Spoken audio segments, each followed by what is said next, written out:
सुंदरवन जंगल में टुनटुनी अपनी सौतेली माँ के साथ रहा करती थी। टुनटुनी बेटा जल्दी उठो और फ्रेश हो जाओ। मैंने तुम्हारे लिए नाश्ता बना दिया है और बताओ मैं तुम्हारे लिए लंच में क्या बना दूं? ए नौकरानी, तू चिकनी चुपड़ी बातें करना छोड़ दे। ऐसा करने से तू मेरी माँ नहीं बन जाएगी। तू सिर्फ इस घर की नौकरानी है और नौकरानी ही रहेगी। जब टुनटुनी अपनी माँ से बदतमीजी कर रही थी तभी चिंटू वहाँ पर आता है। टुनटुनी, ये तुम्हारी माँ है, नौकरानी नहीं। इनसे ढंग से बात करो और खबरदार, तुमने इन्हें नौकरानी कहा तो चलो जल्दी अपनी माँ से माफी मांगो। पापा, मैंने कोई गलती नहीं की है। मैं इनसे माफी नहीं मांगूंगी। आप इन्हें समझा दीजिए, ये मेरी माँ नहीं है। मेरे ऊपर हुक्म न चलाया करें। टुनटुनी गुस्से में मुंह फुलाकर वहाँ से चली जाती है। तब चिंटू टूनी से टुनटुनी के किए हुए की माफी मांगता है। टुनटुनी की गलतियों को भूल समझकर माफ कर देना। वो अभी बच्ची है, धीरे धीरे वो तुम्हारे प्यार को समझ जाएगी। आप माफी क्यों मांगते हैं? टुनटुनी मेरी ही बेटी है, मुझे कोई दुख नहीं है।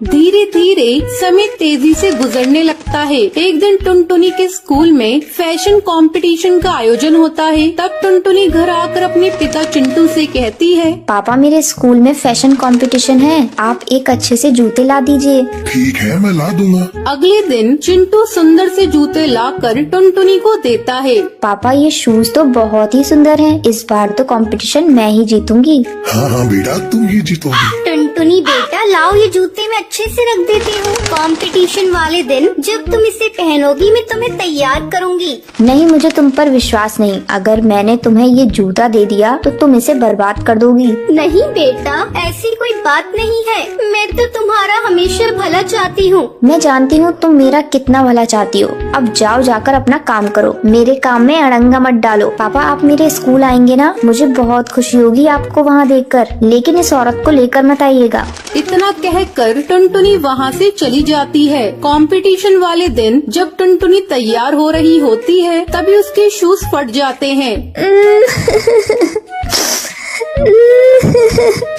ये क्या हो गया? मेरा जूता तो फट गया। अब मैं क्या पहन कर जाऊँ? मैं कंपटीशन में हार जाऊंगी। टुनटुनी का रोना सुनकर टूनी वहाँ आती है। क्या हुआ टुनटुनी, मुझे बताओ, शायद मैं तुम्हारी मदद कर सकूं। तुम क्या मेरी मदद करोगी? ये देखो, मेरा जूता फट गया। तुम्हारी ही नजर इस जूते को लग गई। अब मैं क्या पहनकर स्कूल जाऊँ? टुनटुनी बेटा, तुम मत घबराओ। मैंने तुम्हारे लिए बहुत अच्छे जूते सिले हैं, तुम वही पहन कर जाओ। मजबूरी में टुनटुनी टूनी के सिले हुए जूते पहनकर कंपटीशन में भाग लेती है। उसे फर्स्ट प्राइज मिलता है। घर आकर वो अपनी सौतेली माँ से माफी मांगती है। माँ, मुझे माफ कर दो। मैंने तुम्हें अपनी माँ कभी नहीं समझा। टुनटुनी बेटा, लेकिन मैंने तो हमेशा तुम्हें अपनी बेटी समझा है। फिर दोनों माँ बेटी गले मिल जाती हैं। तो ये थी आज की कहानी। ये रही आज के लक्की विनर्स के नाम आपकी स्क्रीन पर। आज का सवाल ये है, टुनटुनी कंपटीशन में क्या पहनकर जाती है? अगर आपको पता है तो आप हमें कमेंट करके जरूर बताएं। लक्की विनर के नाम कल की वीडियो में दिखाए जाएंगे। अगर आपको ये वीडियो पसंद आई हो तो इसे लाइक और ऐसी कहानियाँ देखने के लिए मेरे चैनल को सब्सक्राइब करना न भूलें। चंदनवन जंगल में कालू कौआ मुन्ना बाज के यहाँ काम करता था। तभी एक दिन उसे फोन आता है। हेलो, क्या मेरी बात कालू कौए से हो रही है? जी, आप कौन? कालू कौए, मैं भरोसेमंद कंपनी से बोल रही हूँ। आपने हमारी कंपनी में जॉब के लिए इंटरव्यू दिया था, आप सिलेक्ट हो गए हैं, लेकिन आपको सुंदरवन जंगल शिफ्ट होना पड़ेगा और आपकी सैलरी पूरे 1 लाख रुपए महीना होगी। ये सुनकर कालू कौआ बहुत खुश हो जाता है और जॉब के लिए हाँ करके अपना सामान पैक करके अगले दिन सुंदरवन जंगल के एक घर में किराए के कमरे में रहने लगता है। तभी उसकी माँ सरला कौवी का फोन आता है। और बेटा कहाँ है? अभी तुझे कमरा मिला या नहीं? माँ, मुझे कमरा मिल गया। जो इस घर का मकान मालिक सोनू कबूतर था, उसे बहुत जल्दी थी यहाँ से दूसरे जंगल जाने के लिए, इसलिए मुझे कमरा जल्दी मिल गया। बेटा, ये वही कमरा तो नहीं जिसके बारे में तूने बताया था? हाँ माँ, क्या हुआ? तुम इतनी परेशान क्यों हो गई? बेटा, तू वहाँ से चला जा। उस घर में भूत प्रेत रहते हैं। मेरी पड़ोसन की बेटी सुंदरी वहीं पर रहती है, उसने बताया है मुझे। माँ, तुम जानती हो मुझे इन भूत प्रेतों पर विश्वास नहीं है। चलो, मुझे बहुत काम है, मैं रखता हूँ। ऐसे ही काफी दिन गुजर जाते हैं। अब रोजाना कालू कौए के साथ अजीब अजीब हादसे होते थे। एक दिन उसे किसी चिड़िया की रोने की आवाज सुनाई देती है। अच्छा। मुझे कोई बचाओ।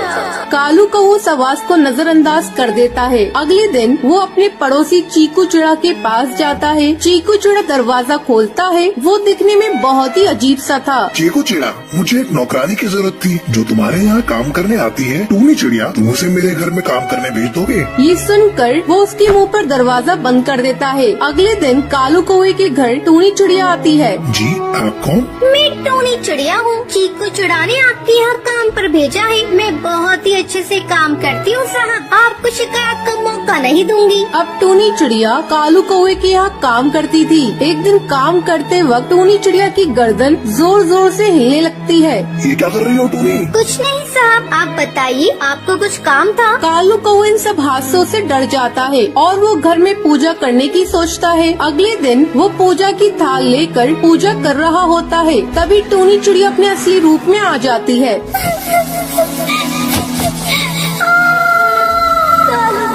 तू क्या कर रहा है? मैं कहती हूँ रुक जा, तुझे नजर नहीं आ रहा? मुझे तकलीफ हो रही है, मेरा पूरा बदन जल रहा है। मैं कहती हूँ रुक जा, वरना इसका अंजाम बहुत बुरा होगा।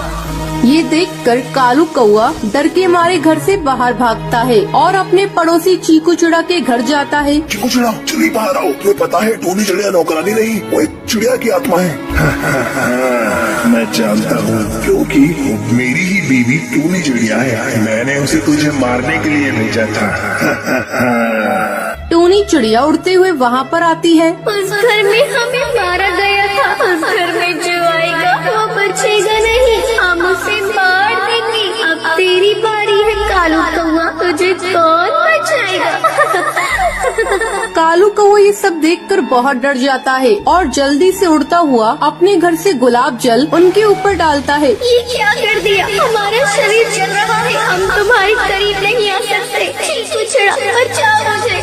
ये कहकर वो दोनों वहाँ से गायब हो जाते हैं। कालू कौवा उस घर में जादूगरनी को बुलवाकर उस घर से सारी आत्माओं को बाहर करवा देता है और खुशी खुशी इस घर में रहने लगता है।